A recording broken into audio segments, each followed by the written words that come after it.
Existe um paradoxo que acompanha todos nós.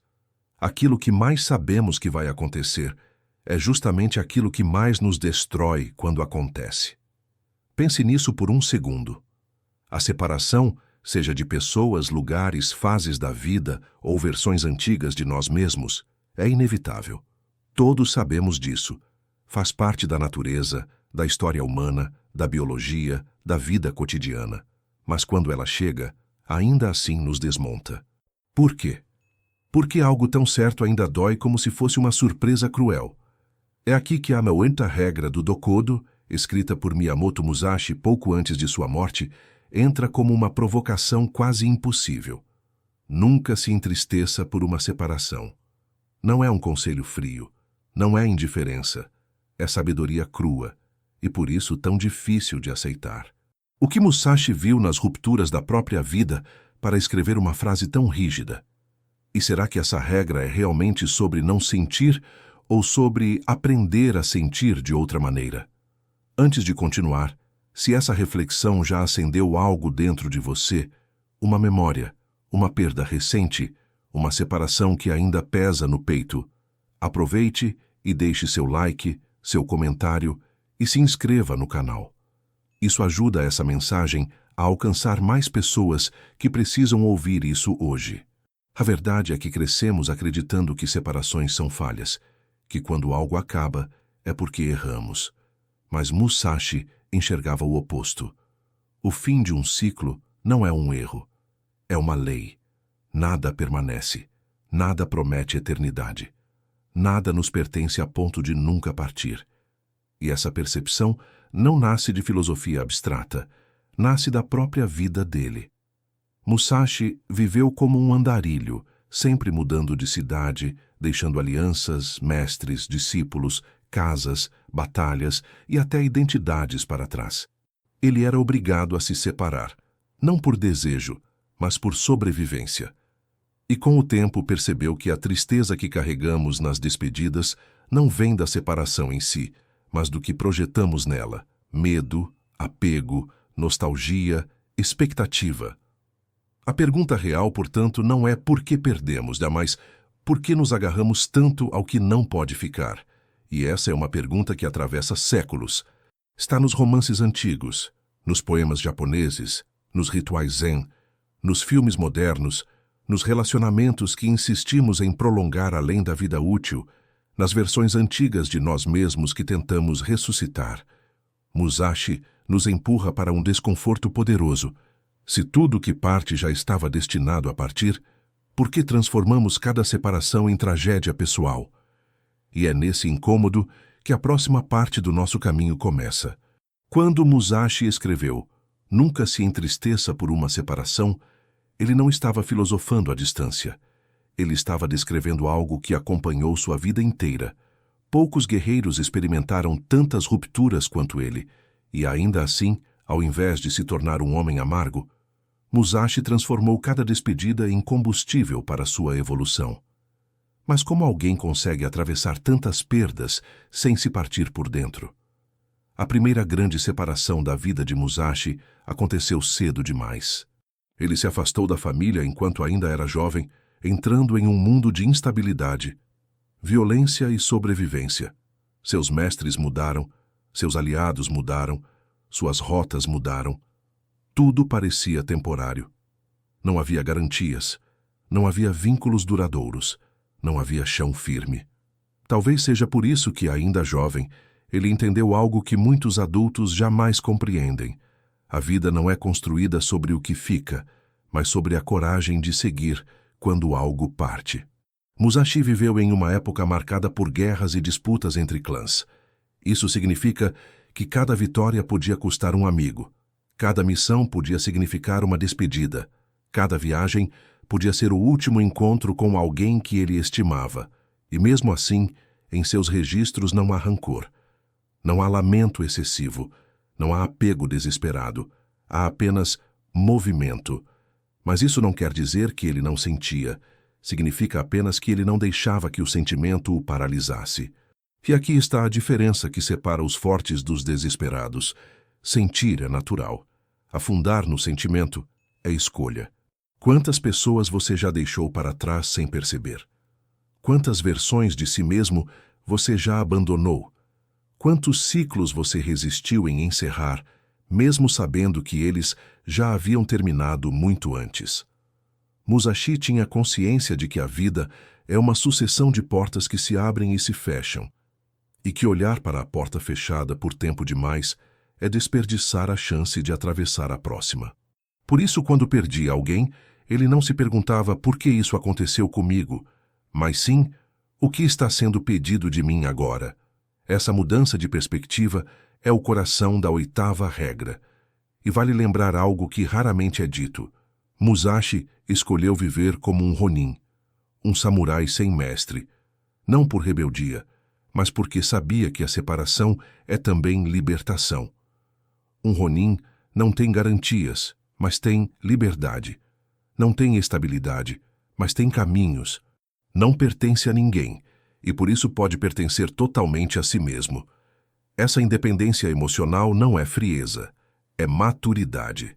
E talvez seja exatamente isso que falte para muitos de nós hoje. Entender que a dor não está na separação, mas no desejo infantil de que tudo permaneça igual para sempre. E se esse desejo fosse retirado da equação? O que restaria em você se aceitasse que nada, nem pessoas, nem fases, nem identidades, está aqui para durar para sempre? Se separações são parte da vida, por que elas continuam nos atingindo como se fossem anomalias? A resposta não está apenas na filosofia, está profundamente gravada na nossa biologia. O cérebro humano foi moldado para buscar estabilidade, repetir padrões e preservar vínculos. Por isso, quando algo ou alguém se vai, não é apenas o coração que sente. É o cérebro inteiro entrando em estado de ameaça. Musashi entendeu isso antes de a ciência existir. Ele percebeu que a dor da separação não vem do fim em si, mas do vazio que se abre logo depois. Nossa mente é fascinante e cruel. Ela cria histórias, projeta futuros, imagina permanências. E quando a realidade muda, essas projeções se quebram como cerâmica frágil. É por isso que uma despedida pode doer mais do que a convivência, e uma perda pode parecer maior do que a própria relação que existia. O que dói não é o que acaba. O que dói é o que imaginávamos que continuaria. Neurocientistas chamam isso de dissonância afetiva. Quando o cérebro tenta reconciliar duas verdades que não se encaixam. Isso acabou, e eu não queria que acabasse. Nesse choque, nasce o sofrimento. Musashi, porém, parece ter aprendido a evitar esse atrito, aceitando antecipadamente a impermanência. Ele não esperava que nada durasse. Não porque fosse pessimista, mas porque sabia que a realidade se move sem pedir nossa permissão. Hoje, as separações têm outras formas. Não são apenas despedidas físicas. Podem ser aquelas distâncias silenciosas entre pessoas que ainda se veem. Podem ser relacionamentos que continuam no corpo, mas já morreram na alma. Podem ser amizades que se desfazem sem conflitos, apenas porque caminhos divergiram. Podem ser transições profissionais, mudanças de cidade, ciclos que se fecham sem aviso. E há ainda outro tipo de separação, a mais subestimada. A separação de quem você foi. Quando você cresce, muda, evolui, inevitavelmente deixa para trás versões antigas de si mesmo. Às vezes, elas resistem, imploram para ficar, tentam te puxar de volta. E muitas vezes é mais fácil sofrer pelo velho do que aceitar o novo. Essa luta interna é uma das formas mais profundas de separação, e a psicologia moderna confirma que ela pode causar tanta dor quanto a perda de outra pessoa. Mas Musashi via algo que poucos veem. A separação não é o fim de algo, é o início de algo que ainda não existe. E se a mente se prende demais ao que se foi, ela não tem energia para aquilo que pode vir. É como tentar caminhar segurando uma âncora. Por isso, a grande pergunta que ecoa desta parte do caminho é simples, mas devastadora. O que exatamente você está carregando que já partiu e quanto isso está pesando na vida que você ainda tem pela frente? Há uma sabedoria antiga no Oriente que não tenta lutar contra o fluxo da vida, ela se curva a ele. Enquanto grande parte do mundo tenta evitar o fim, o pensamento japonês abraça a impermanência como uma forma de beleza. E talvez seja por isso que a regra de Musashi, nunca se entristeça por uma separação, parece tão dura para nós, mas tão natural dentro dessa tradição. No Zen, impermanência não é uma tragédia, é o terreno onde tudo nasce. Nada é fixo, nada é totalmente seguro, nada está garantido. E justamente por isso, cada momento tem um brilho único. É como olhar para a flor de cerejeira. Sua beleza está na fragilidade, na brevidade, no fato de que ela existe porque irá desaparecer em pouco tempo. Se durasse o ano inteiro, não teria metade do impacto que tem. O Japão incorporou essa filosofia em tudo, na arte, na arquitetura, nos rituais.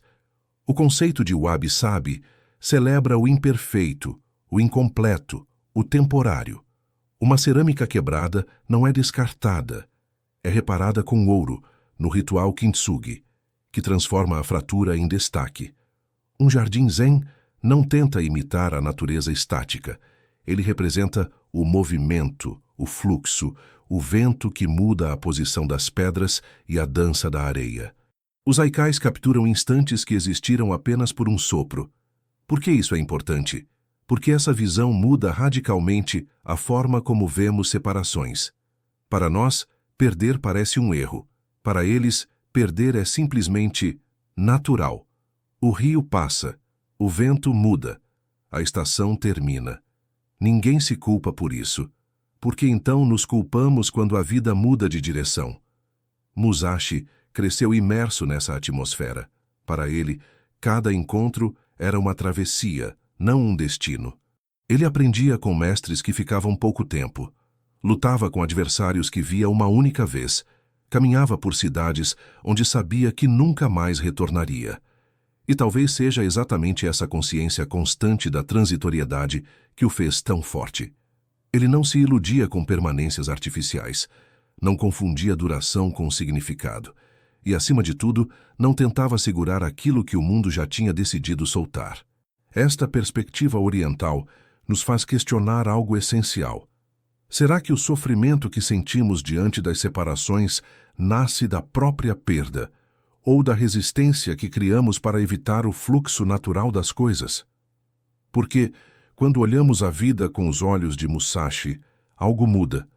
As separações deixam de ser feridas abertas e passam a ser capítulos necessários, não menos dolorosos, mas mais compreensíveis. E é justamente nessa compreensão que pode nascer uma força silenciosa, capaz de sustentar a alma mesmo nos momentos mais difíceis. Essa força desperta uma pergunta que toca o coração do Dokodo. Se tudo é impermanente, como você lida com a beleza do que passa e com a coragem de deixá-la ir?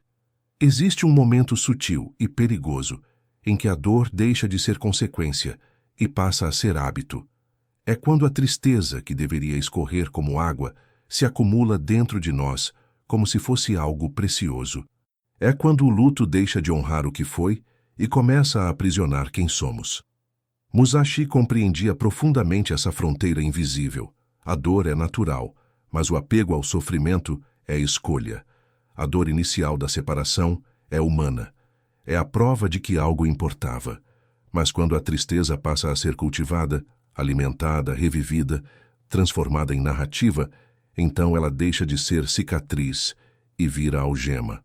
Quantas vezes você já repetiu mentalmente um cenário que não existe mais? Quantas vezes reviveu conversas, memórias, possibilidades, como se insistir nelas pudesse reverter o que aconteceu? Nesse ponto, você já não está sofrendo a perda. Está sofrendo a recusa em aceitar que o ciclo terminou. O apego emocional é mais poderoso do que parece. Ele faz você idealizar o passado e demonizar o futuro. Faz você achar que não haverá mais nada tão bom quanto aquilo que se foi. Faz você confundir hábito com amor, rotina com vínculo, dependência com destino. E quando isso acontece, não é a separação que dói, é você tentando impedir o inevitável. A psicologia moderna chama isso de ruminação, o ato de pensar repetidamente sobre algo que já acabou, como se a repetição fosse oferecer clareza. Mas ela não oferece, só desgasta, só destrói, só prolonga um capítulo que deveria ter sido encerrado. Para Musashi, sofrer além do necessário era um erro estratégico. Um guerreiro que se prende ao passado perde a presença. Um guerreiro que sofre o que já passou não vê o golpe que está vindo. Um guerreiro que se afoga em memórias não enxerga o caminho à frente. A sabedoria não está em ser frio, mas em não carregar dores que já cumpriram seu papel. Histórias reais refletem isso todos os dias. Há pessoas que renascem após separações dolorosas, não porque esqueceram, mas porque finalmente soltaram. Há quem troque uma vida inteira de sofrimento por uma única decisão: deixar ir. E há quem continue preso ao que partiu, arrastando fantasmas e alimentando dores que já não têm ligação com o presente. Musashi sabia que segurar o que já se foi é como tentar reter água com as mãos abertas. Você tenta apertar mais forte, e ainda assim ela escapa. Mas o esforço de segurar desgasta mais do que o ato de simplesmente deixar fluir. E então surge a pergunta que tantas vezes evitamos encarar: o que você continua carregando por apego, e quem você seria se finalmente encontrasse a coragem de soltar? A maioria das pessoas olha para a separação como um fim. Musashi, porém, via nela uma abertura, uma espécie de clareira emocional onde algo novo poderia finalmente nascer. É curioso como quase nunca percebemos isso no momento. Quando algo se encerra, tudo parece ruína.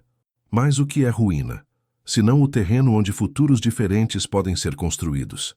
No pensamento oriental, há uma compreensão profunda de que a ausência também é forma. Quando alguém vai embora, não deixa apenas um vazio, deixa espaço, e é nesse espaço que podemos nos redefinir. A neurociência moderna reforça essa visão ao falar de neuroplasticidade, a capacidade que o cérebro tem de se reorganizar após mudanças profundas.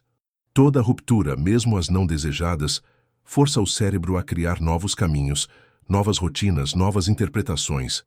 É desconfortável, claro, mas é também crescimento.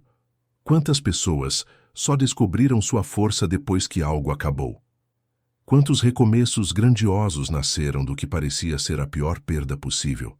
Quantos caminhos só foram abertos porque um anterior se fechou de maneira abrupta? E, no entanto, resistimos. Resistimos porque confundimos continuidade com segurança e ruptura com perigo. Mas talvez o verdadeiro perigo esteja em insistir no que já não faz sentido. Pense em quantos ciclos você adiou encerrar por medo. Pense em quantas versões suas você segurou, mesmo já tendo superado. Pense em quantos lugares, pessoas ou circunstâncias você permaneceu não porque ainda pertenciam a você, mas porque você não sabia quem seria sem eles. Musashi entendia que o crescimento nunca acontece no conforto. Ele não se tornou o maior espadachim de sua época porque se prendeu a mestres ou discípulos. Ele se tornou quem era justamente por seguir adiante, quando muitos teriam parado. E essa capacidade de atravessar o desconhecido sem se encolher é o que o aproximava da verdadeira liberdade. Separações movem estruturas internas, mesmo quando não queremos. Elas nos obrigam a olhar para o que ficou e para o que ainda pode vir. Elas destroem expectativas, mas também retiram ilusões. Elas machucam, mas também revelam quem realmente somos quando não temos mais onde nos apoiar. E no centro de tudo, existe uma verdade silenciosa. Às vezes, aquilo que vai embora não está te abandonando, está te devolvendo a você mesmo. E é aí que nasce a grande provocação desta parte da jornada. O que poderia surgir na sua vida se você parasse de temer o espaço deixado por aquilo que se foi e começasse a enxergá-lo como território fértil para o novo?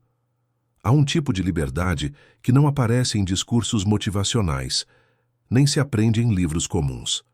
É uma liberdade silenciosa, quase invisível, mas tão poderosa que muda completamente a forma como caminhamos pela vida. É a liberdade de não se entristecer pelo que precisa partir. Não é frieza, não é indiferença. É maturidade emocional em sua forma mais elevada. Quando Musashi escreveu Nunca se entristeça por uma separação. Ele estava dizendo algo muito mais profundo do que não sinta tristeza. Ele sabia que seria impossível eliminar o sentimento.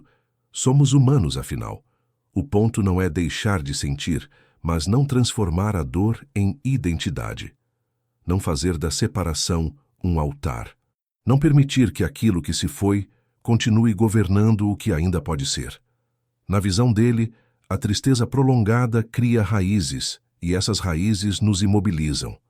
Elas fazem com que vivamos olhando para trás, visitando memórias como quem visita um túmulo todos os dias, esperando respostas que nunca virão. E assim, pouco a pouco, deixamos de existir na vida presente. Nos tornamos hóspedes do passado. Mas Musashi acreditava em outro caminho, o caminho da serenidade. Uma serenidade que não rejeita o sentimento, mas o integra. Que não tenta apagar o que houve, mas coloca cada coisa em seu devido lugar. Uma serenidade que nasce da compreensão profunda de que tudo na vida é empréstimo. Pessoas, fases, oportunidades, identidades. Tudo tem um começo. Tudo tem um fim. E só sofre eternamente quem insiste em lutar contra essa realidade. A liberdade emocional surge quando entendemos que deixar partir não é perder, é alinhar-se ao fluxo natural da vida. É reconhecer que não controlamos tanto quanto imaginamos. É permitir que o tempo faça seu trabalho sem interferência desesperada. Muitos de nós carregamos uma visão distorcida da força. Achamos que ser forte é aguentar, insistir, segurar, resistir. Mas Musashi via força em outra direção. Força é soltar com dignidade aquilo que já cumpriu seu papel. Força é não se curvar ao desespero. Força é continuar caminhando com o espírito limpo, sem carregar as pedras do passado nos bolsos. E quando essa força silenciosa aparece, algo extraordinário acontece. O mundo deixa de parecer caótico e começa a parecer coerente. As separações deixam de parecer injustas e começam a parecer naturais. A vida deixa de parecer inimiga e começa a parecer caminho. No final das contas, a 8ª regra do Dokodo não é um mandamento impossível, é um convite. Um convite para viver com leveza, para aceitar o que não pode ser evitado, para respeitar a natureza passageira de tudo, para caminhar sem arrastar correntes emocionais. E isso nos leva à pergunta final, aquela que sintetiza todo o ensinamento de Musashi e, ao mesmo tempo, desafia nossa própria história. Quem você seria se deixasse de sofrer pelas separações inevitáveis e permitisse que a vida fluísse sem a resistência que você mesmo criou?